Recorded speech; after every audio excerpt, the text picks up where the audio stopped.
বিরতির পর স্বাগত। পুলিশ সপ্তাহ উপলক্ষে রাজ্য জুড়ে একাধিক কর্মসূচি হাতে নেওয়া হয়েছে। ঠিক তেমনি সিপাহীজলা জেলা পুলিশের উদ্যোগেও বাইক র্যালির আয়োজন করা হয়। মঙ্গলবার রাস্তার মাথা চৌমুহনী থেকে বাইক র্যালি শুরু হয়ে বিশ্রামগঞ্জ বাজারে গিয়ে শেষ হয়। উক্ত র্যালিতে উপস্থিত ছিলেন জেলার অতিরিক্ত পুলিশ সুপার রাজীব সূত্রধর, বিশালগড় মহকুমা পুলিশ আধিকারিক দুলাল দত্ত, ডিএসপি নূর বাহাদুর রিয়াং, বিশ্রামগঞ্জ থানার ওসি সুবিমল দেবনাথ সহ অন্যান্যরা।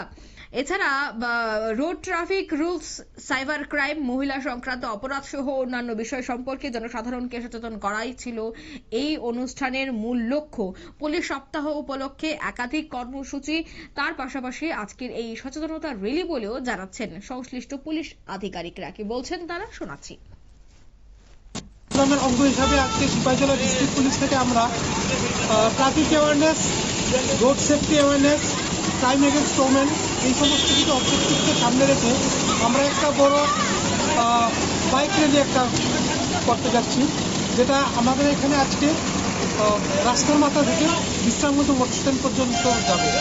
এটার উদ্দেশ্য মেইন হলো আমাদের রোড সেফটি, ট্রাফিক অ্যাওয়ারনেস এবং ক্রাইম এগেন্স্ট ওমেন, সাইবার ক্রাইমের এগেন্স্টে পাবলিককে সচেতন করা। আমরা এই প্রোগ্রামের মধ্য দিয়ে বেশ কিছু লিফলেটও বিলি করছি, যেন ত্রিপুরা পুলিশের যে প্রচেষ্টা রোড ট্রাফিক অ্যাক্সিডেন্ট রোধ করার জন্য, ক্রাইম এগেন্স্ট ওমেন রোধ করার জন্য, সেই প্রচেষ্টা যেন প্রত্যেকের ঘরে ঘরে প্রত্যেকের মনোবদ্ধ।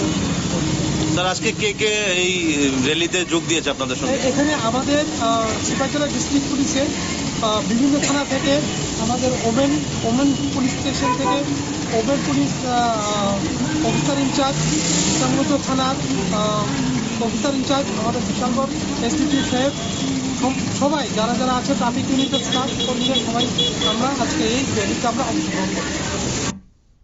আপনারা শুনলেন পুলিশ আধিকারিকের বক্তব্য। প্রচুর সংখ্যক পুলিশ কর্মীরা কিন্তু এই র্যালিতে অংশগ্রহণ করেছেন। তাদের আজকের এই র্যালির মূলত উদ্দেশ্য ছিল ট্রাফিক রুলস সম্পর্কে সাধারণ মানুষকে অবগত করা, সাইবার ক্রাইম কি সেই বিষয়টা জানানো, অন্যদিকে মহিলা সংক্রান্ত যে অপরাধগুলি রয়েছে সেই সম্পর্কে সাধারণ মানুষকে, জনসাধারণকে সচেতন করাই ছিল মূল লক্ষ্য। নিয়ে নিচ্ছে এই মুহূর্তে ছোট্ট একটি বিজ্ঞাপন বিরতি, সঙ্গে থাকুন।